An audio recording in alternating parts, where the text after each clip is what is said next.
Roanoa Zoro, the clear right-hand man of the newly dubbed Yonko Straw Hat Luffy, the very man who permanently scarred Kaido after only one other swordsman in history could, the progenitor of the three sword style who was steadily on his way on becoming the world's greatest swordsman and also could coat his swords and conquer his Haki, known as the King of Hell. After collecting so many feats throughout the course of the Wano arc, what more does this already legendary swordsman need to do to reach the status of the current #1 swordsman, Dracule Mihawk? Actually, I think he needs more than you may believe, and today I'm here to explain to you how Zoro will be able to reach that next level. First off, let's start by going over what Zoro currently has at his disposal that may allow him to close the gap between him and his goal. Enma, the King of Hell. During the Wano arc, Zoro was given a great sword, Enma, by Kozuki Hiyori in exchange for his previous sword, Shisui. And oh man, was it worth it. You see, Enma is able to draw Zoro's dormant Ryo Haki that was part of the reason why he was able to scar Kaido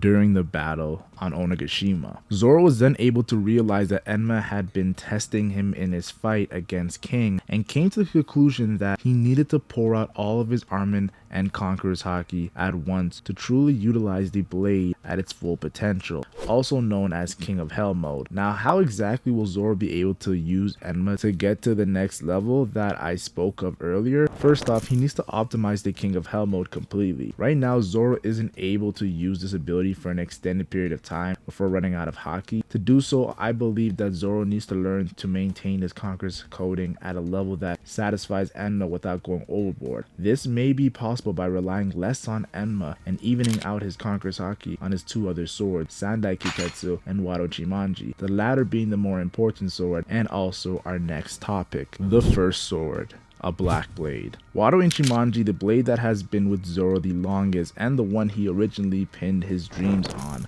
I believe that this sword will be Zoro's most important in the final saga. Not only was this weapon given to him by Kuena's father, it is also the blade that made Zoro develop the three sword style in the first place.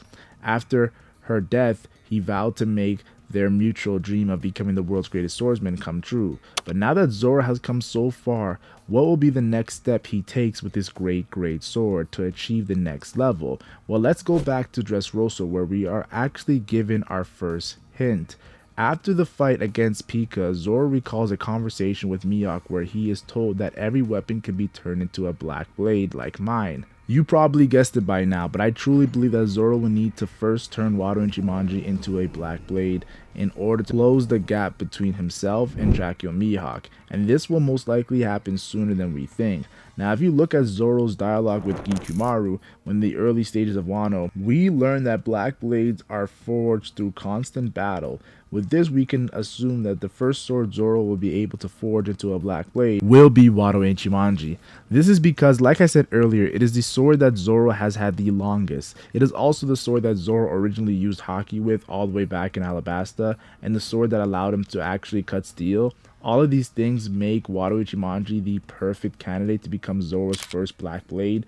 We also find out before the raid on Onigashima that if Zoro is able to forge a black sword, then that blade's grade is able to increase, meaning if Zoro is able to take Wado Ichimonji to that level, he will have his first supreme grade sword and the next step in Zoro reaching his ultimate goal. Despite this, however, there still lies something that Zoro needs to progress even further beyond. Sandai Kitetsu and the future.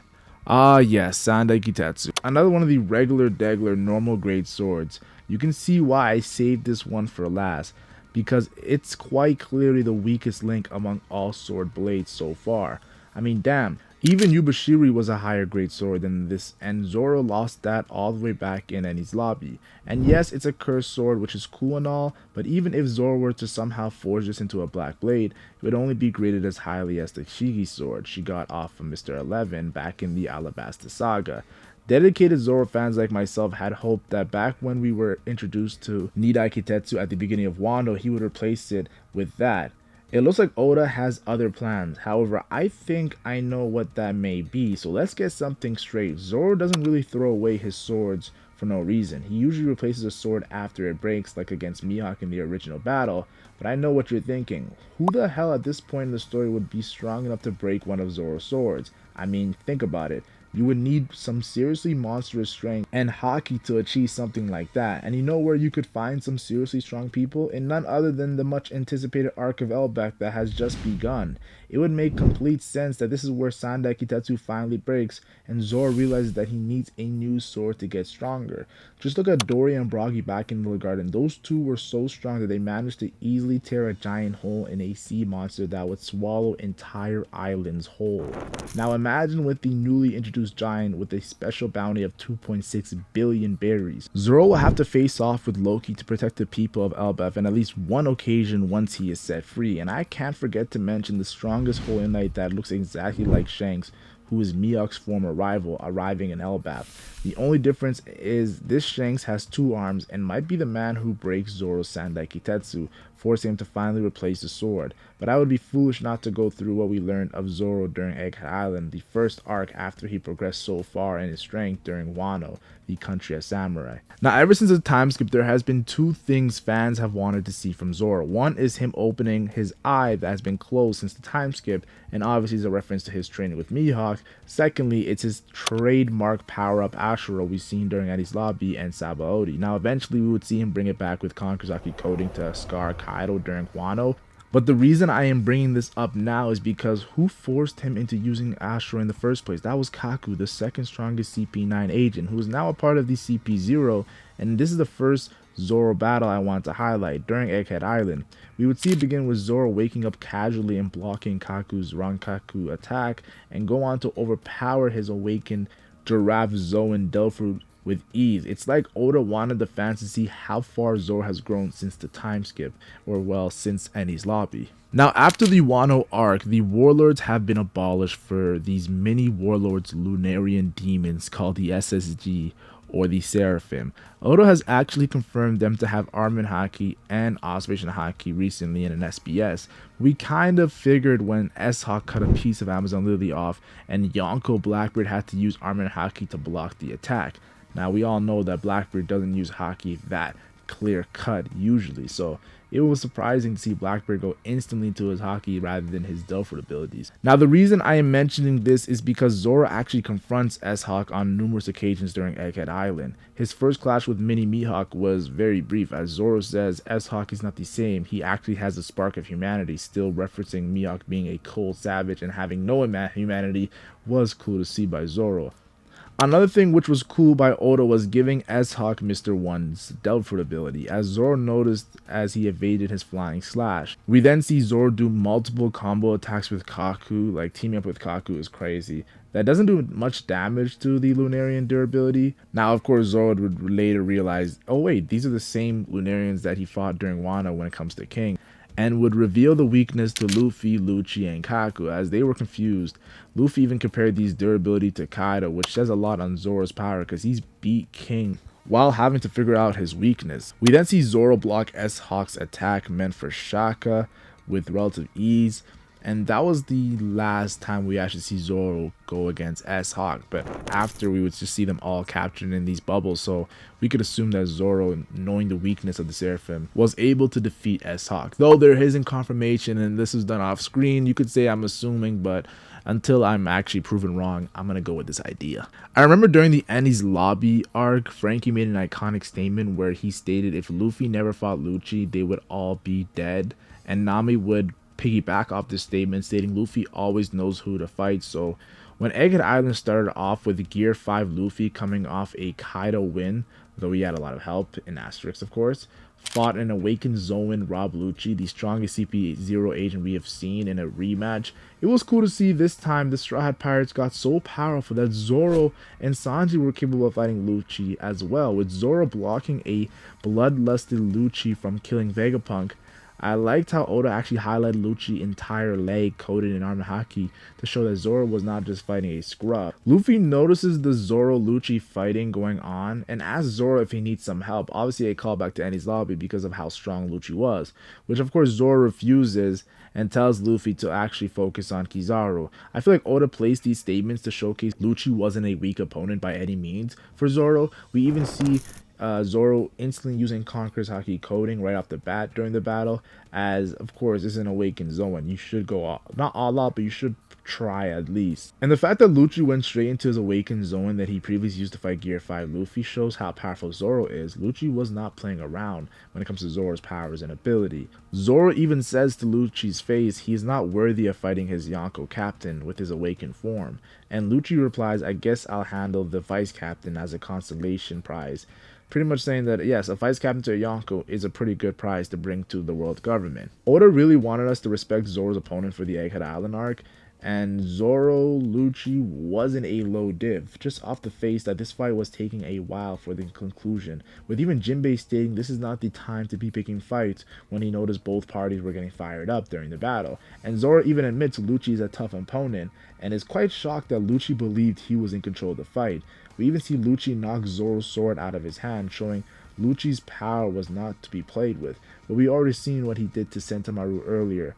Lucci was vicious. When Jinbei told Sanji that Zoro was still fighting, Sanji was shocked. Sanji even said Zoro was a liability, which made him turn it up a notch as he evaded an array of hand pistols while also retrieving a sword and that was knocked out earlier of his hand, and dealt great damage, making Lucci cough up blood and scarring him as well. But Rob Lucci still standing even after the devastating blow was pretty cool to see. And of course, Lucci being in Awakened Zone, it was not surprising that he didn't go down that easy, as he growls at Zoro as if to let him know the fight is not over and his animalistic instincts are kicking in.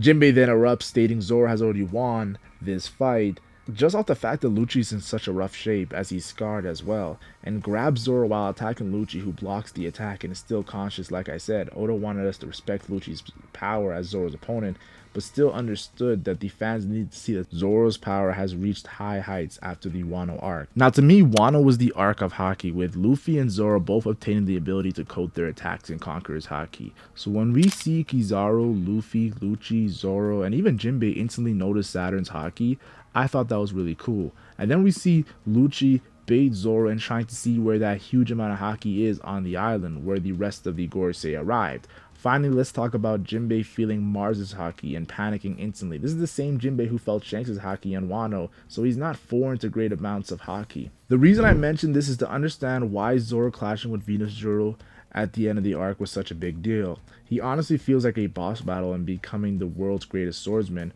for Zoro, and with him having a Kitetsu blade as well and a mythical Zoan-like power bestowed upon him by Imu, the final villain of One Piece. Also, the fact that he's immortal, with him also cutting the Labo phase in half casually, showing his swordsmanship strength is not to be underestimated.